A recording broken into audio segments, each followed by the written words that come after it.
നമസ്കാരം.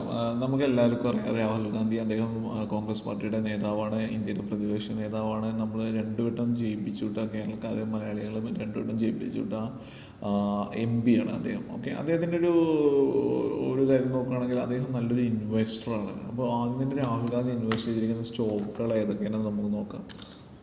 Rahul Gandhi invested Stokes.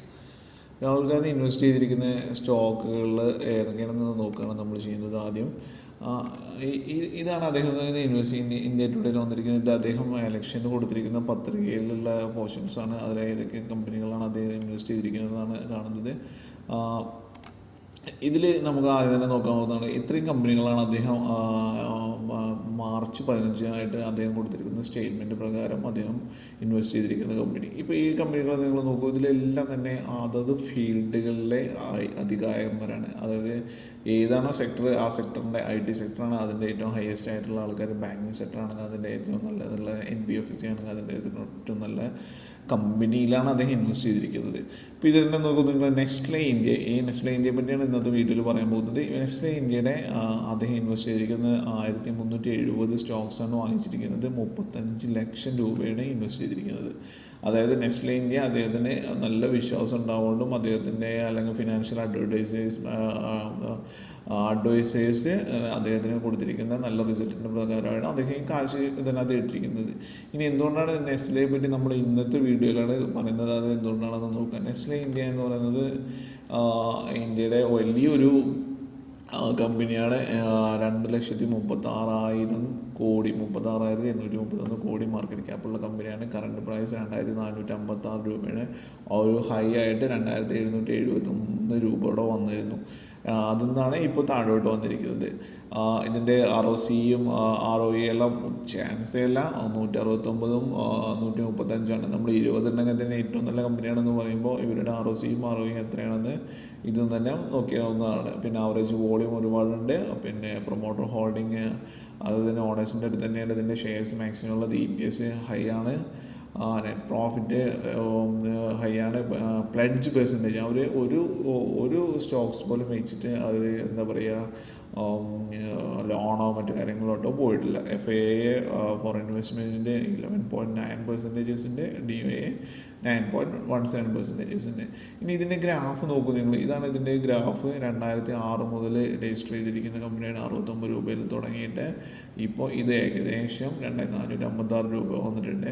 ഇപ്പോൾ രാഹുൽ ഗാന്ധി അദ്ദേഹത്തിൻ്റെ സ്റ്റേറ്റ്മെൻറ്റ് ഏത് വർഷമാണ് അദ്ദേഹം ഇൻവെസ്റ്റ് ചെയ്തതെന്നുള്ള കാര്യത്തിൽ ഡീറ്റെയിൽസ് ആയിട്ട് ഒന്നുകൂടെ പോയി നോക്കേണ്ടതാണ്. എന്നാലും എനിക്ക് തോന്നുന്നത് 2014 എങ്ങാണ്ടാണ് അദ്ദേഹം ഇൻവെസ്റ്റ് ചെയ്തതെന്ന് തോന്നുന്നു. ആദ്യത്തെ സ്റ്റാറ്റസ് പ്രകാരം 2014 എങ്ങാണ്ടാണ് തോന്നുന്നു, ബട്ട് ഷുവറല്ല. ഓക്കെ, എങ്ങനെ ഇരുന്നാൽ പോലും ഇതിൽ ഓരോ വർഷം ഇത് 2014 ആണെങ്കിൽ എത്രയായിരിക്കും ഇതിൻ്റെ കാശ്, അല്ലെങ്കിൽ ഇതിന് ഇപ്പോൾ എത്രയാണെന്ന് നിങ്ങൾ തന്നെ നോക്കും. 2014 അറൗണ്ട് 478 റുപ്പീസ് ആയിരുന്നു. ഇപ്പോൾ ഇത് 2,500 രൂപയുടെ അടുത്താണ് വന്നിരിക്കുന്നത്. ഇനി നമ്മളെന്താണ് ഇപ്പോൾ ഇത് പറയാനുള്ള കാരണം എന്താണെന്ന് ചോദിച്ചാൽ ഇത് നോക്കൂ നിങ്ങൾ. ഇതാണ് ഇതിൻ്റെ ഈ ബ്ലാക്ക് ഇതാണ് ഇതിൻ്റെ DMA, 200 ഡിസ്പ്ലേസ്മെൻറ്റ് മൂവിങ് ആവറേജ്. ഈ ആവറേജ് ഇതിൻ്റെ താഴെ ഇപ്പോൾ ഈ ഷെയർസ് വന്നിരിക്കുകയാണ്. ഈ താഴെ വന്നിരിക്കുന്ന ഒരു ഷെയർസിൻ്റെ പ്രത്യേകത എന്താണെന്ന് ചോദിച്ചാൽ ഈ ഷെയർസ് ഇനി ഹൈ ആവാനാണ് ചാൻസ്. അതായത് ഇത് ഇനി ഒരു 20% അല്ലെങ്കിൽ 30% ഹൈയിലോട്ട് പോകും. ഹൈയിലോട്ട് പോയിട്ട് പിന്നെ അത് ഡൗൺ ഉണ്ടാവുള്ളൂ. അപ്പോൾ നമുക്കൊരു 2 മന്ത് അല്ലെങ്കിൽ 3 മന്തിൻ്റെ ഗ്യാപ്പിൽ തന്നെ ഒരു 20% ഗെയിൻ ചെയ്യുക എന്നുള്ളതാണ് നമ്മളുടെ ഒരു ഉള്ളത് എന്ന് പറയുന്നത്. അപ്പോൾ നമുക്കൊരു 10,000 കിട്ടുകയാണെങ്കിൽ 20% പിന്നെ ഗെയിൻ ചെയ്യുമ്പോൾ നമുക്ക് എങ്ങനെയും ഒരു 2,000 റുപ്പീസ് കിട്ടും. ഈ ഒരു സ്ട്രാറ്റജി നമ്മൾ യൂസ് ചെയ്യുന്നതാണ്. ഇപ്പോൾ ഈ ഡിസ്പ്ലേസ്മെൻറ്റ് ഇപ്പോൾ ഇത് വന്നിരിക്കുന്നത്, ഇതിൻ്റെ താഴെ വന്നിരിക്കുന്ന ഒരു ദിവസം എന്ന് പറയുന്നത് 4th ജൂണാണ്. 4th ജൂണിൻ്റെ പ്രത്യേകത നമുക്ക് എല്ലാവർക്കും അറിയാം. ഇലക്ഷൻ റിസൾട്ട് വരുന്നതുമായി ബന്ധപ്പെട്ടുള്ള ഒരു വോളറ്റൈൽ ആയതുകൊണ്ടാണ് ഇത് വന്നത്. അതുപോലെ തന്നെ അത് 2,355 വന്നു. ഇപ്പോൾ ഇത് ഏകദേശം അതിനുശേഷം ഹൈ ആയിട്ട് 2,500 600 പോയി പിന്നീട് ഡൗണായി.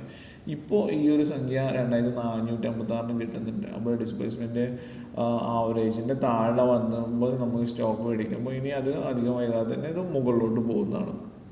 ഇനി ഇവരുടെ CAGR കൂടുതലാണ് 5 വർഷത്തെ. മറ്റു കാര്യങ്ങൾ എല്ലാം ഇതിൽ പറയുന്നത് ഫുഡ് പ്രോസസ്സിങ് MNC അല്ലെങ്കിൽ FMCG സെക്ടറിലെ നമ്പർ 1 കമ്പനിയാണ് നെസ്ലെ ഇന്ത്യ. നെസ്ലെ ഇന്ത്യയുടെ പ്രോഫിറ്റും ലോസും എല്ലാം നമ്മൾ നോക്കുകയാണെങ്കിൽ തന്നെ കഴിഞ്ഞൊരു വർഷം താഴെ വന്നിട്ടുണ്ടായിരുന്നു. കഴിഞ്ഞൊരു സെക്ഷനിൽ വന്നിട്ട്, അതായത് ജൂൺ മുതലുള്ള ക്വാർട്ടറിൽ അവരുടെ സെയിൽസ് കുറച്ച് ഡൗൺ ആയിരുന്നു. അതായിരിക്കാം ഇപ്പോഴത്തെ റീസൺസ് ഉണ്ടാകുന്നത്. ആ റീസൺസ് എന്താണെന്നുള്ള കാര്യം നമുക്ക് ഒന്നുകൂടെ കറക്റ്റായിട്ട് ചെക്ക് ചെയ്യുന്നതാണ്. നെറ്റ് പ്രോഫിറ്റ്, പ്രോഫിറ്റ് ബിഫോർ ടാക്സസിൻ്റെ ഡീറ്റെയിൽസ്, EPS എല്ലാം ഹൈ ആണ്.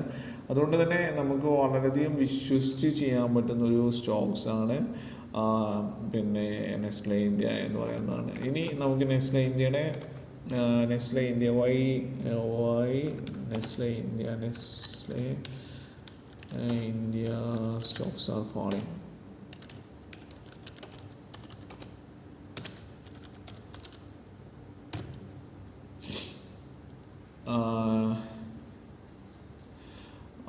Next line Thursday report quarter 1 results. അതായത് ഈ ക്വാർട്ടർ 1ൻ്റെ റിസൾട്ട്സ് താഴെ പോയതുകൊണ്ട് ഒറ്റ റീസൺ കൊണ്ടാണ് നമുക്ക് ഈ റീസൺസ് ആണ് ഇതിൻ്റെ ഷെയറുകൾ താഴോട്ട് പോകാൻ പറ്റിയത് എന്നുള്ളതാണ് ഇതിന് പറയുന്നത്. ക്വാർട്ടർ 1ൻ്റെ സെറ്റിൽമെൻറ്റിൻ്റെ shares of Nestle India slip as much as 2.9% to hit an intraday low of 2468 per share on July 2024. The fall in the share price came after the company announced its June quarter results, which missed street expectations. അതായത് ഇതിൻ്റെ ഒരു ഇതാണ്, ഇതിൻ്റെ last സെമ്മിൻ്റെ result അവരിപ്പോൾ അധികം update ആയിട്ടില്ല. ഇനി ഈ ഫിഗേഴ്സ് മാറുമെന്നും അറിയില്ല.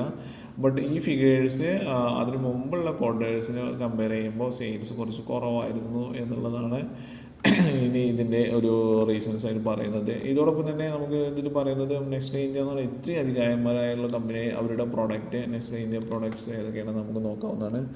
നെസ്ലെ ഇന്ത്യ പ്രോഡക്ട്സിൻ്റെ മാർക്കറ്റ് ഷെയറോടെ നോക്കുകയാണെങ്കിൽ നമുക്ക് ഇതിൻ്റെ ഒരു വലിയൊരു ഷെയർ നമുക്ക് അറിയാം. ഇത് അവരുടെ ചെറിയ പ്രോഡക്ട്സാണ്. അതായത് സെറിലാക്ക് ഒരു നമുക്ക്